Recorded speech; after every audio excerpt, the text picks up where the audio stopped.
It's a good, good day. We're co-creating together this way. So sing with me this song that came from the principles that we learned here. It teaches us to move from vision and love instead of fear. I'm pulled by a vision instead of pushed by the past. Sing with me. I'm pulled by a vision instead of pushed by the past. Yes. This inner guiding light through the night will last. This inner guiding light. This inner guiding light through the night will last. I know I am safe and I don't have to run so fast. I know I'm safe and I don't have to run so fast. I'm pulled by a vision instead of pushed by the past. I'm pulled by a vision instead of pushed by the past. Now the cool thing about chants is we walk around, we might be walking around and some thought comes up. And then all of a sudden this melody will waft in your head. And even if you remember it a little differently, it's gonna bless you. I'm pulled by a vision instead of pushed by the past. Bolo. Pulled by a vision instead of pushed by the past. This inner guiding light through the night will last. This inner guiding light through the night will last. I know I am safe and I don't have to run so fast.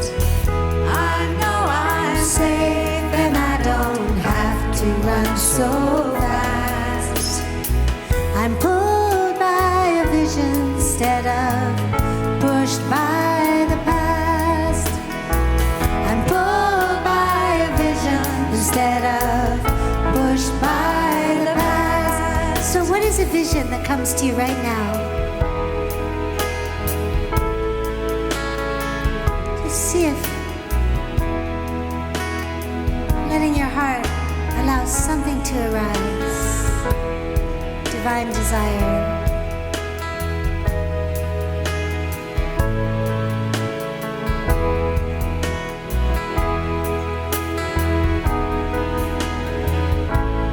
Sing it together. I'm pulled by a vision. I'm pulled by a vision instead of pushed by the past. Again. I'm pulled by a vision instead of pushed by the past. This inner guiding light through the night will last. This inner guiding light through the night will last. I know I'm safe and I don't have to run so fast. I know I'm safe and I don't have to run so fast. I'm pulled by a vision instead of pushed by the past. I'm pulled by a vision instead of pushed by the past. And in the Hindu tradition, there are different names of this divine, so many names around the world. And two of the names are Sita and Ram. And when we sing Sita and Ram, it opens our heart like Hanuman. And to me, that also reminds me of lover and beloved. Can we remember that we are so beloved, so loved? It's God's good pleasure to give us the kingdom. Sita Ram, Sita Ram, Sita Ram, Sita Ram.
Sitaram,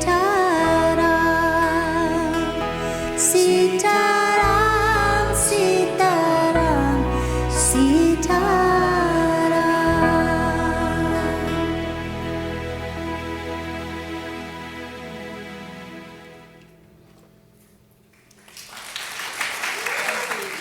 For me, the New Year is the most wonderful time of the year. Honestly, people that know me know that I've always loved New Year.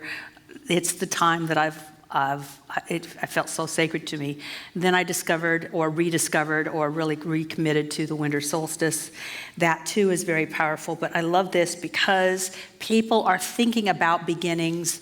And beginnings, I want to explain what I think a beginning is. A beginning is a change of course. It's just a change of course. Otherwise, you just keep repeating. And there's just in a circular nature, and things just keep happening one after the other, and it just seems like it's the same old, same old. And I can't tell the difference between 2011 and 2017 or 18 or wherever we are, and that's because there's been no change of course, if there hasn't been a change of course, I should say.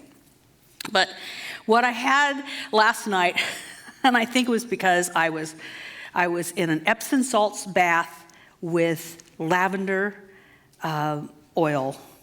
It was quite heavenly. And I was having all these wonderful epiphanies. Just download after download after download. Didn't have my cell phone with me, had nothing to write on, but I knew that I would remember everything. Oh, what a laugh. So it was so relaxing. I went to bed, woke up this morning, I thought, you know, I really had some good insights last night. And I only remembered one. I mean, there was a bunch, and I remember one. And this is it. I guess this is what I meant to take with me. We're always in the middle of stuff. This might be the beginning of the year, the end of the year, however you want to look at it, but we're in the middle. We're always in the middle. We are in the middle of eternity. No matter where you think you are on your lifeline, if you've just begun or you think you're winding down, we're in the middle of eternity. There will always be and will always and has always been this life force that you are living, and you incarnated, you suited up, you took on a personality and a character, and here you are, but we're in the middle. Always in the middle. And then this morning I found on the internet, and I shared it on Facebook so you can read it later, my Facebook page, Kathy Ann L. No, what? I don't know. Anyway, I don't know who I am. I mean, I know who I am. I don't know how. Just Google me. Anyway. I put it on my Facebook page that there's now scientific theory, and they're looking for the evidence that there is absolutely no time. It's a figment of our imagination. Everything from the past to the future is all happening at the same time. We're in the middle of it. We make everything up. Everything that will be has already happened. And if you listen to the mystics, that's what they say. It's all available. Pick it, because it's already done. You name it, it's already done. That's how we can say, and so it is, because it's already done. And if you change now, you will change the past. That's why if you heal yourself, it heals backwards. Backwards. If the sins of the fathers can be visited upon the children for 7 generations, so too can the healing of the children be visited upon the parents back 7 generations. So if you think that you are the product of what happened, you're being pushed by your past instead of being pulled by your future, which is to claim your own wholeness. And you're in the middle of it. And in that thing called wholeness, there will always be a beginning and an end, cycling round and round and round and round. Because that's the way it works when we're in this thing called incarnation. When this thing called showing up. The seed must die for the plant to grow.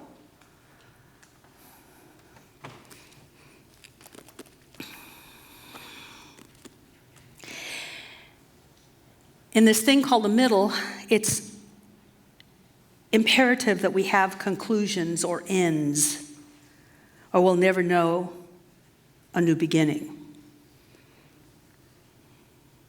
So in this thing called the middle, let's start with the end. And to have conscious endings is to have an elegant ending. Elegant ending means that you've been conscious about it. Otherwise, things just drop off, and we're shocked, and it's hard. It's the psyche, because we've clung to a way things were, it's hard to manage what we're in the middle of. I'll share this with you so that you don't have to go through it, just in case it ever happens. But one of the most powerful endings I had wasn't elegant, but it was needed. There was a time that I had been divorced for quite some time, and for all of you that are new, we have a lottery. You just put in how many times you think I've been married. You'll be surprised.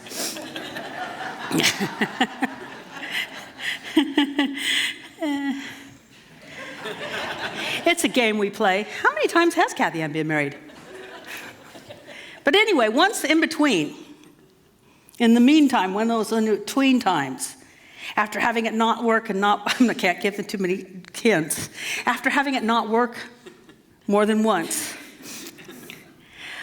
I had been single for quite some time, and then the urge was to be in relationship again, in a committed relationship again, because that's really where the growth is.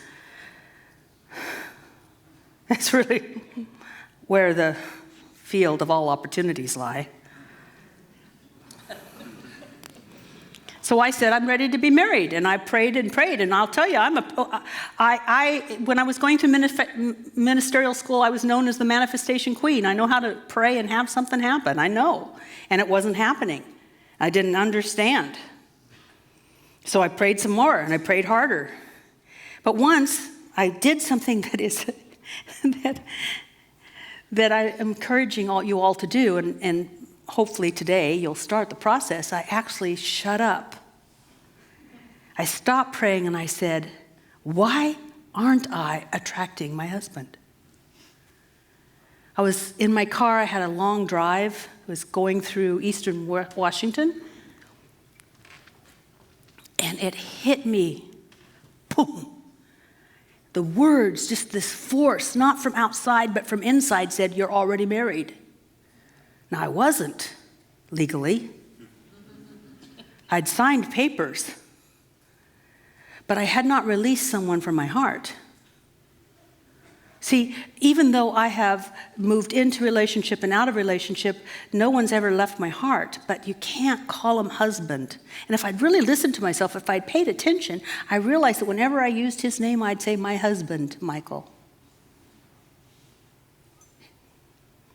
And so, even though my head and the state of Washington had released us, I needed to do it in my heart. It's a good thing I had about a 2-hour drive, because I cried fiercely for 2 hours. And when I finally got to the place I was going to, I got into my hotel, and all I could do was take a nap, because it had expended so much energy to cry that hard for 2 hours. I did not have an elegant ending. I was not conscious of what I was doing. I was escaping. I was being pushed by my past instead of pulled by my future. This is very important. Elegant endings are so important. I'm watching someone on Facebook right now who's a songwriter and a teacher, and she has the most glorious smile, and she radiates. She's just amazing, and yet I'm told, and she writes about, she's dying of cancer. But she's so conscious of it. And she knows she's in the middle of this thing called life. And there will be an end to the body, but not of her. And so she's so conscious, and she giggles about, I'm giving everything away. It's so wonderful. Why didn't I do this sooner? And about people coming and being with her and sharing time with her, and how everything becomes heaven. Each moment is heaven because she's so conscious. She will have an elegant ending, or she won't, I don't know. With that kind of consciousness, she may just absolutely transcend her body, because I look at her and I do not see death. Oftentimes I can look at someone and see something happening. I don't see death. I don't know what will happen to her, but it doesn't matter, because she's in the middle of consciously living by having and preparing for an elegant ending. Do you see how that's important? And from an elegant ending, we can move forward and have a beautiful beginning. Beginnings, as I said, are course changes.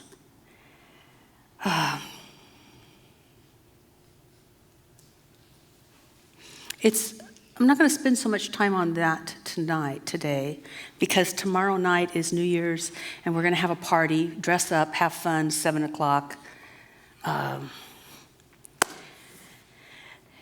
And you're going to have a chance to listen to what Spirit wants to do for you and through you and because of you in 2019. And it might be a course change. And hopefully you'll be inspired to have a big, hairy, audacious intention. Now let me describe what a big, hairy, audacious intention is. A big, hairy, audacious intention is something you can't possibly do on your own. I mean, if it's clean out the garage, get over it. Just do it. Just hire somebody to kick you and get through it. But if it is something that can't be accomplished without divine help, it's a big, hairy, audacious intention, and we are made for big, hairy, audacious intentions, because that's where Spirit can create anew through us. Because it's kind of interesting that we're always in the middle, and yet God is always in the beginning. In the beginning, God. In the beginning, God. I love it. It's all happening at once. So we end and we begin and we travel, and it's all going to happen over and over and over again. And the more conscious we become of our endings, the more committed we can become to our beginnings. That was the prelude to my talk.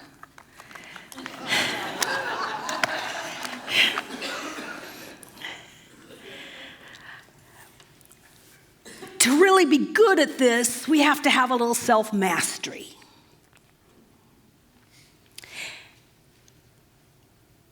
We were probably masters of self-mastery until about the age of 5. When we just kept trying, and we'd get up, we'd try it again, we didn't care. It's like, oh, crayons on the wall's not good. All right, well, where can I put the crayon? You know, we weren't stopped by things. And then we became mature. And as Don Miguel Ruiz would say, domesticated. And stuck, Kathy Ann's words. So we do the same old thing over and over again, and we get the same old results over and over again. And then we became spectators of people out there who are willing to try new things, and we go, ooh, why are they so different? Well, because they're not stuck. They just keep trying. So here's some get unstuck practices. I'm going to give you 11. Write them down. Don't do all of them. Do the one that appeals to you. The reason I give you a whole bunch is because just as there are many ways to God, there's many ways to get unstuck. If I gave you one, it may not be your way. If I give you a bunch, one of them will be your way. So it'll either be the one that calls to you or the one you resist the most. If you're neutral, it's not it. Just share it with a relative.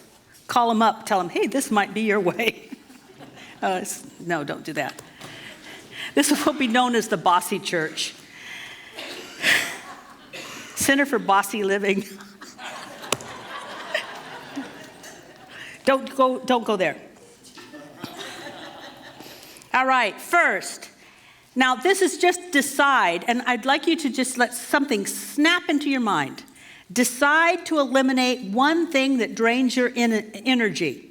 There's something that you're putting up with that drains your energy. You cope. You do it over and over again, or you just let it happen, and it drains your energy. You need to decide to eliminate it. Something that used to drain my energy was a housekeeper we had. Any excuse, she couldn't make it. Really, there's frost on the road.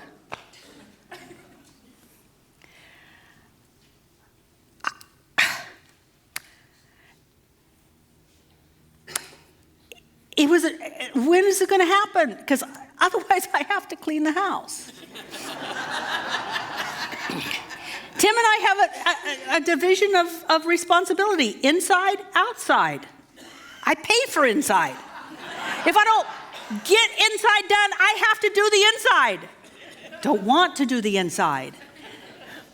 It was a drain trying to reschedule because she was always rescheduling. I finally just let her go, which is the next thing.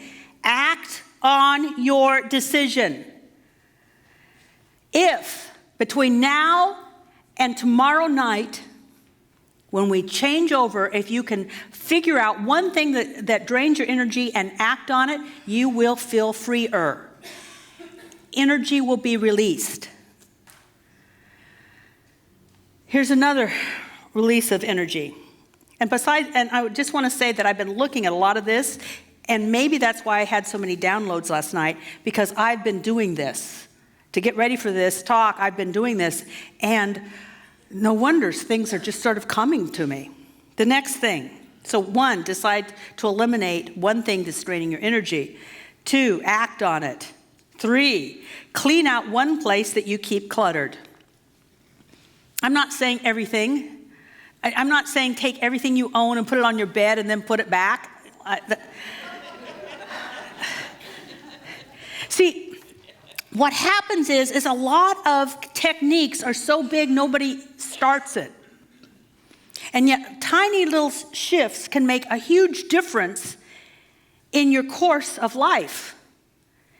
If a rocket's being fired off and going to the moon, the tiniest little shift could make it miss the moon. A tiny shift could totally change your life by the end of the year. So don't take on something that you resist. Resistance is not only futile, it's an energy drain. And it doesn't let life flow through you. You won't enjoy the middle. So we're not resisting, we're just watching. Take one tiny place in your life that you keep cluttered and unclutter it, because I read this last year and it's so important and it's so true. Clutter is the inability to decide. Less clutter, less brain fog.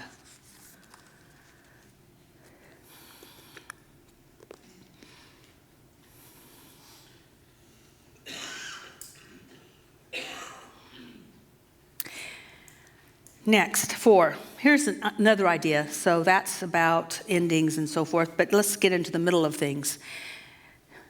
Some of you may be called and feel like what you want to really do today is to bless your life, your work, your friends, and whatever you're in the middle of. To bless what you're in the middle of. Because you are in the middle of it. And to call it good is to call forth good.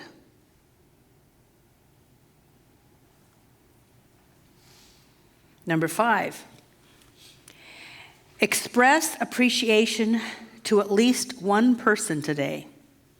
This could be an easy one.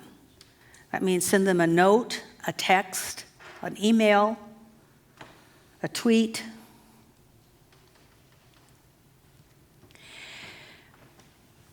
Many of us appreciate people in our lives, we just don't ever express it, and that lack of expression does no one any good. I know in my life I've thought people didn't love me, and it's because I didn't feel appreciated by them. Most likely, and I can do this when I go into them, because I can do that, I can go into them and I know they appreciate me, but they never expressed it. Well, a lot of you don't know how to go into somebody. And they don't know how to go into you, so just express it. Just express your appreciation. Tell them, wow, I really am grateful for this and grateful for that.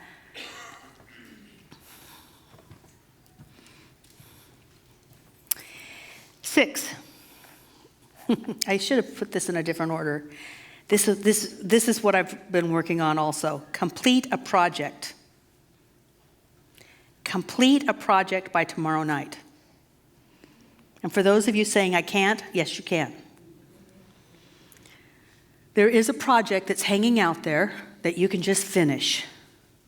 And if you finish it, you will release energy. And you will open up space for new ideas.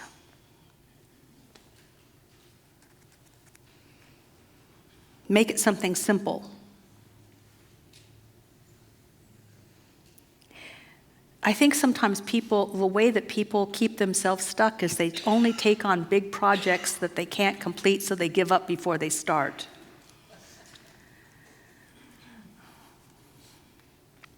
That's not self-mastery, that's self-sabotage.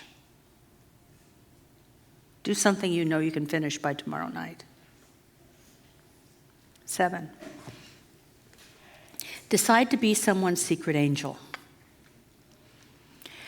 Ricky Byers has a song that says, someone needs a prayer today. There's always someone that needs your prayer today.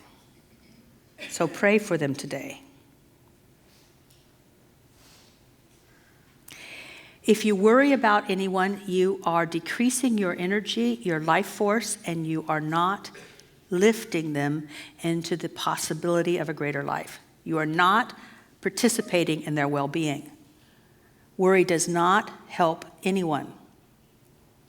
If you do worry about them, it's a call to pray for them. Pray for their well-being. So let's just take a deep breath.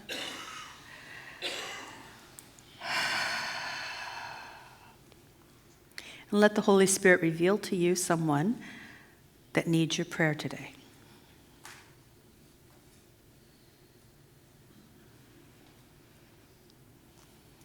And now see their face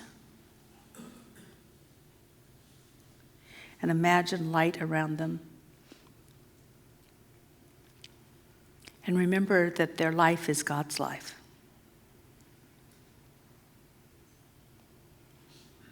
And you are here to be in agreement with God about that life. And that life is perfect. And that life is God's life now. And continue. If you choose that your path is going to be praying for others, you pray and pray and pray until something happens. It will happen to them or to you. And by the way, the prayer is always blessed. The prayer is always blessed. Number 8, decide to make the world a better place. Be really honest with yourself. What bugs you? And what seems out of control? And decide to be part of the solution. It could be through prayer. It could be through volunteering. It could be through supporting a charity. I spent Saturday contributing to my favorite charities.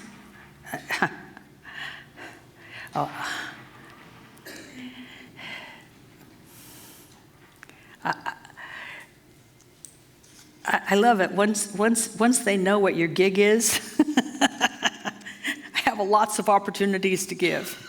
But it's okay because I want to support what the future of my planet, not complain about the way it is now. If you are complaining, take it as a call to participate in the future you want to see.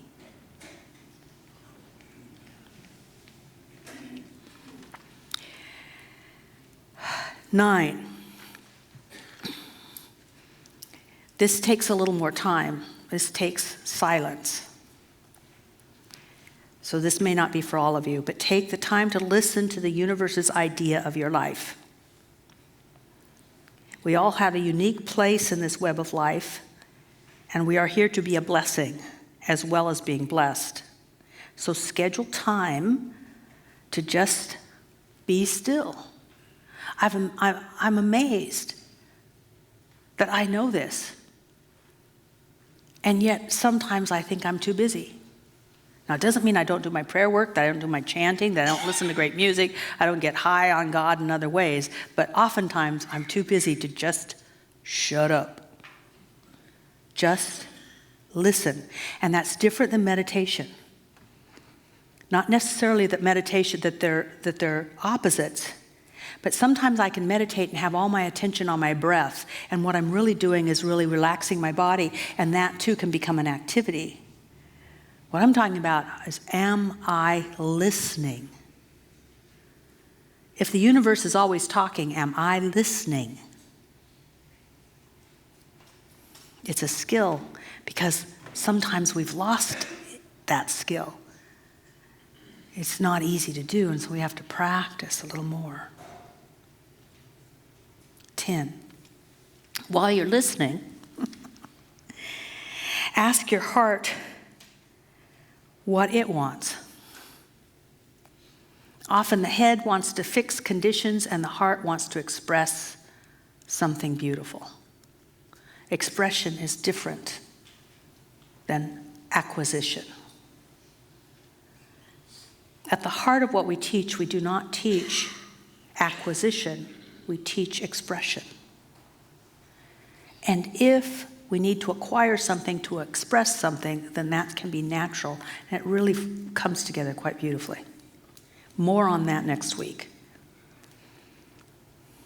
Number 11. Begin a small practice that will move you towards your heart's desire. Don't do anything big, start small. And know that as you move forward, the next step will be revealed, the next step will be revealed, and the next step will be revealed, and the next step will be revealed. More on that next week. Because next week, tomorrow night, I'm hoping that we are inspired together, because if you listen together, that's what worship is doing any spiritual practice together. That's called worship. In any world religion, doing what that religion does together is called worship. So what we're going to do tomorrow night is we're going to celebrate what has happened, and we're going to listen for what wants to happen through us, in us, as us. We're going to listen together. There's greater listening power when we listen together. Hopefully, many of you will come up with a big, hairy, audacious intention. And then next week, on the 6th, I want to give you some spiritual tools and technology for making that intention welcome instead of having to make it happen. Because honestly, if you get a big, hairy, audacious intention, the mind will go, how will I ever make that happen? That needs to be dealt with. It's not make happen, it's make welcome. And there's techniques for doing that. That's what will happen next week. And then, so I don't have to get into that too much. But let's pray.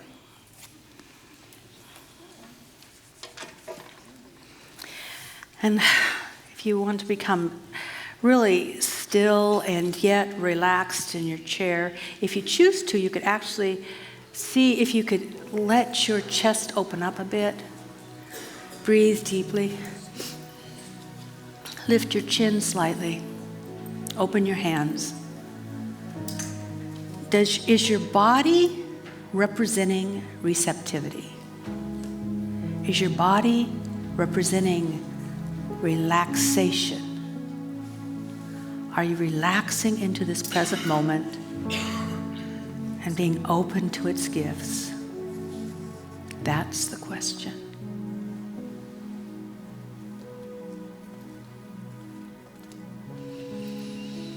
And I give thanks that it is the Spirit of God, the truth of God, the teacher, the inner healer, that which is always with us is now moving upon the surface of our consciousness, stirring up remembrance of our connection to everything, connection to the universe, connection to our understanding of God, connection to each other, and connection to our divine purpose. The reason we incarnated. I give thanks that we are allowing ourselves to open up, not to new ideas, but to deep treasures that we have held within our soul forever and ever. And we are allowing ourselves to let them lift up into the surface, to become conscious of these things, and to allow the Spirit of God to empower us to let them come about, to be made manifest, to be made known. I am so grateful for this holy time that we are right in the middle of endings and beginnings. I'm so grateful for this holy time. We are always in this sacred middle, filled with beginnings, filled with course changes, filled with intention, filled with choice, and yet elegantly ending that which has served us and now needs to be released back into the memories of our past. All of this happening all at once. And it is the Holy Spirit that guides us through it all. Oh, how blessed this time is. And we are open to feeling it. We're open to living it. We're opening to being inspired and empowered by it. We are open to claiming for ourselves and our planet a beautiful 2019. And so it is.